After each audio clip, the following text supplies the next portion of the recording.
Hi, I'm Dustin Abbott, and I'm here today to give you my standard review of the Fuji X-T4 body. Now, in today's review, I'll be giving you kind of the highlights and giving you my conclusions without necessarily delving too deep into the process.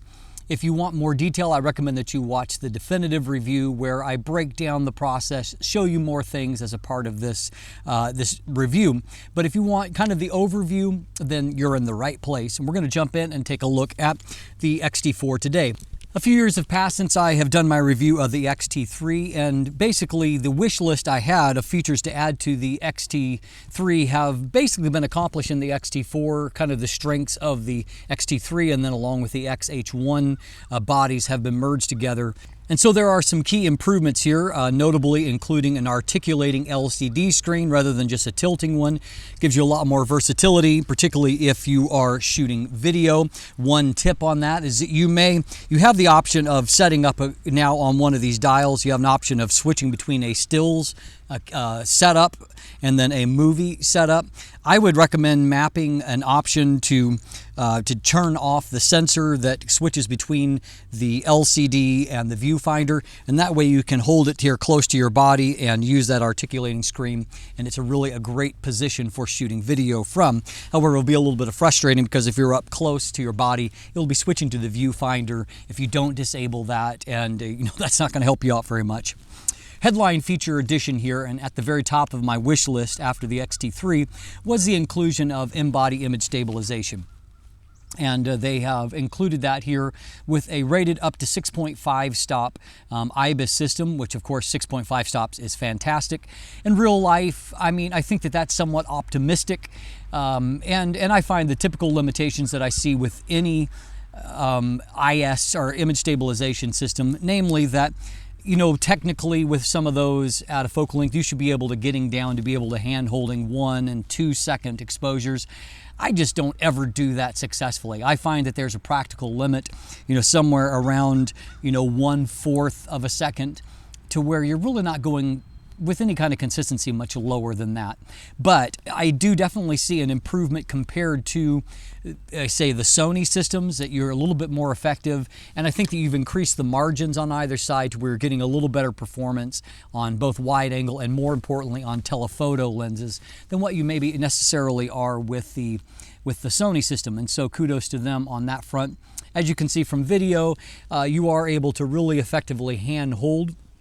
It's not as smooth as a motorized gimbal, but then again, nothing really is. But at the same time, there's a lot of video footage you can pick up on the move by hand holding this. And so again, kudos to them on delivering a very effective IBIS system. Another key improvement here is to the battery. The battery has been expanded to a new battery that gives you a better battery rating. And so it's rated at about 500 shots. You'll probably get a little bit better than that in real life use. And so that means that there is a new battery grip available. The battery grip has grown because the battery packs themselves are larger, and so that means the grip itself, which by the way I find the grip better on its own, but the battery grip is larger still. It's fairly huge, and so it really definitely changes the ergonomics of this camera system. Some of you will like that. I personally prefer just a little bit of a grip extender, and I personally don't find the battery grip a necessary element for my kind of shooting, particularly with the battery life so much better. And so of course your mileage may vary, but certainly an improvement to a more effective battery pack. And I will note that Fuji continues to be very flexible about how you can charge the battery in camera from the USB-C port, and so that includes being able to charge it from a wide variety of power packs or jacks in the wall. And so as a byproduct of that, it's easy to get a charge on the fly. And I've used that before, even with the X-T3 in an event, if I wanted a little extra juice, to just have a remote power pack there and to trickle feed it while I'm sitting in between shooting sessions, and so that can be an effective technique for you. Another improvement here is to the actual shutter mechanism, and so as a byproduct you get a few things. For one thing, the shutter mechanism itself is smoother and quieter in operation. It really has a great feel to it, and it's quieter, and so that's great. But it's also enabled them to do two things. One is dramatically improve the actual rated life of the shutter mechanism up to 300,000 actuations, which is definitely in pro range there. Fantastic. It's also allowed them to increase your mechanical shutter frame rate up to 15 shots per second, frames per second, which is a, tremendously competitive on a mechanical shutter. And you can bump that up a little bit higher with an electronic shutter, up to 20 frames per second, full frame. This is APS-C camera, but when I mean the full image sensor. And then there is a sports finder mode that has a crop factor that can actually go up to 30 frames per second. Now, the limiting principle here is the raw buffer. And so if you're shooting in RAWs, you only get about, say with that mechanical shutter, 15 frames per second. You get about 35 RAWs before the buffer fills, which if you do your math, that means you get slightly over 2 seconds before the buffer is filled and you shut down. And so as a byproduct of that, this is really only a sports camera in JPEG mode. I just don't find that 2 seconds of a burst is long enough to capture the kind of action I often am. And so it means that I have to switch to purely JPEGs if I want to make that work. So I would say that if Fuji wants to develop a more serious sports model, that is the area of vulnerability right now, is, it runs out very, very quickly. And I think you get about 37 frames in that sports finder mode. So that's 30 frames per second, but 37 frames means you get barely over a second before the buffer is filled. So again, you have to really, really be selective about when you're going to pull that shutter because it's going to fill up very, very quickly. And so that is your limitation there. The autofocus system itself is largely borrowed from the X-T4 with some, minor improvements. And so as far as the action tracking, this is a good camera for tracking action. I did get a little bit better results the last time when I reviewed the X-T4, and that's mostly because I had the exceptional 200mm f2 OIS lens attached to the front. I had the more mortal 50 to 140mm f2.8. Still a very good, pro grade lens on the Fuji body, but it wasn't as good. So I noticed a few more fluctuations, either front or back focus in these sequences. You can see that happen. And I think that that's largely attributed to the lens. I doubt that the camera itself has gotten poor for tracking action. But that is one thing to consider, that, to get the ultimate, there are only a few Fuji lenses out there that really take full advantage of the tracking capabilities of this bad boy. And so that is one limiting principle there. The other improvement is to the IAF. I will note, however, that the gap, in my opinion, has widened between Canon and Sony and then Fuji. At the time I reviewed the X-T4, the margins were smaller. That was before some significant firmware updates to both Sony and Canon bodies that have vastly improved IAF performance. There have been firmware updates to the X-T4, and then of course, those various tech improvements in the X-T4. I'm running the most recent, at the time of the review, the most recent is the, I believe, 1.2 firmware, 1.02. And so it's up to the most recent firmware, but the tracking is not as good as either of those camera systems. I found that in doing side-by-side portrait sessions, whereas the Sony would lock on, even with an inexpensive lens that I was testing with, about a $400 lens compared to a $1,600 lens I had mounted on the Fuji. But I found that the IAF tracking box would sometimes jump to the chest. It would get stuck in between the eyes. And as a byproduct, I didn't have as good a keeper rate. With either Canon or Sony and a halfway decent portrait lens on there, my keeper rate is basically 100% now on those camera systems. I would say it's closer to 90% here, with definitely some missed focus and not as precisely focused. And so I think that there's still room for improvement on that front, and I think the Fuji lags a little bit behind. That's also true when it comes to the smoothness and the quality of video AF, which is not at the level of either Sony or Canon either. It is improving, but those camera systems have taken a much bigger generational leap than what we have here.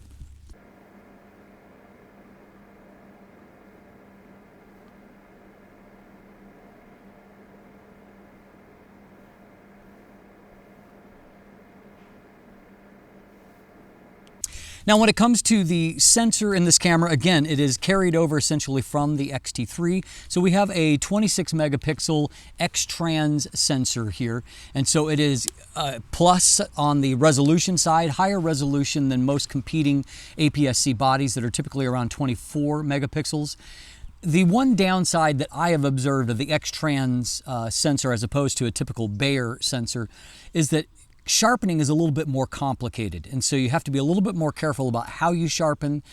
Also, sometimes it's not as flexible across various different pieces of software and processing, and so I don't love the X-Trans sensor for that. At the same time, there are a lot of strengths here. It has good dynamic range, particularly if you utilize there's three different dynamic or DR modes. There's DR 100, which you access at base ISO. There is DR 200, which you can access at 400 ISO. And then there is a DR 400 that you access at ISO 800. And so what happens in each one of those is that as you move up there, basically they start to split the difference between taking either the highlights or the base ISO and then whatever you're trying to gather, typically shadow information from the higher ISO setting. And so it automatically blends that together and gives you a brighter, better looking image. If you want to know about that in more detail, check out the definitive review and take a look at the sensor section, and it'll help you to understand that more thoroughly.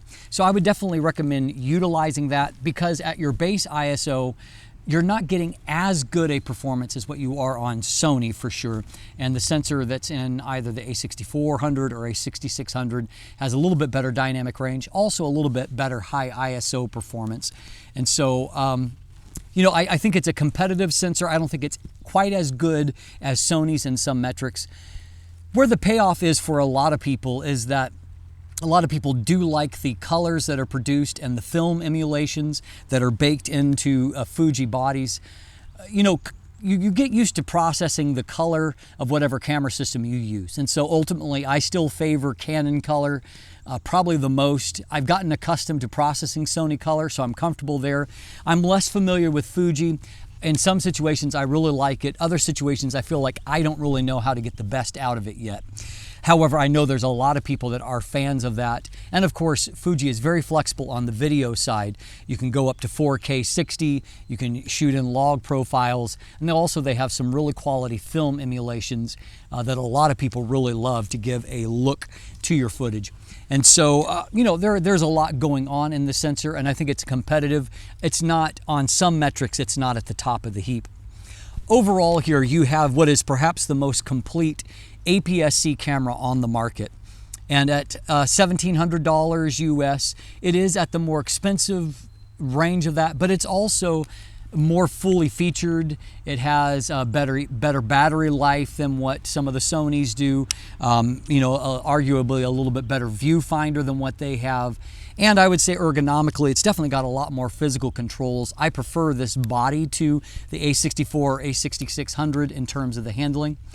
So as a mental exercise, I decided that I would just go out and spec the price of the Sony a7 III full frame camera, and then the two excellent Tamron 28 to 75 millimeter and 70 to 100 millimeter f2.8 lenses, which, by the way, in terms of their performance, they are better lenses optically than what either the 16 to 55 millimeter or this 50 to 140 millimeter f2.8 lenses are, in my opinion.